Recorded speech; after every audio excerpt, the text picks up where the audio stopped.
بسم الله الرحمن الرحيم عم يتساءلون عن النبأ العظيم الذي هم فيه مختلفون كلا سيعلمون ثم كلا سيعلمون ألم نجعل الأرض مهادا والجبال أوتادا وخلقناكم أزواجا وجعلنا نومكم سباتا وجعلنا الليل لباسا وجعلنا النهار معاشا وبنينا فوقكم سبعا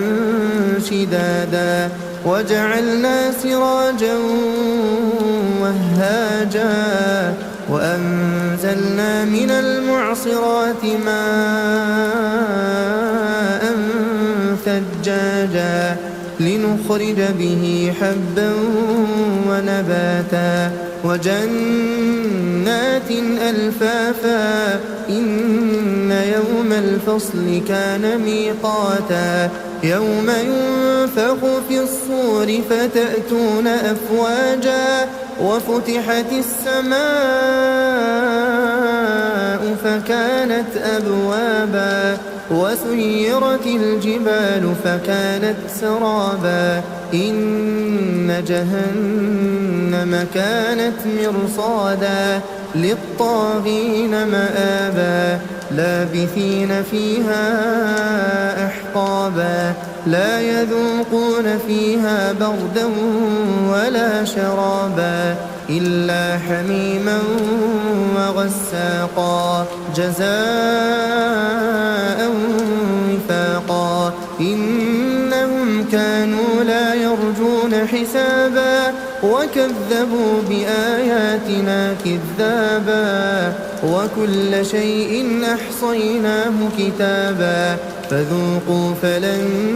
نزيدكم إلا عذابا إن للمتقين مفازا حدائق وأعنابا وكواعب أترابا وكأسا دهاقا لا يسمعون فيها لغوا ولا كذابا جزاء من ربك عطاء حسابا رب السماوات والأرض وما بينهما الرحمن لا يملكون منه خطابا يوم يقوم الروح والملائكة صفا لا يتكلمون إلا من أذن له الرحمن وقال صوابا ذلك اليوم الحق فمن شاء اتخذ إلى ربه مآبا إنا أنذرناكم عذابا قريبا يوم ينظر المرء ما قدمت يداه ويقول الكافر يا ليتني كنت ترابا.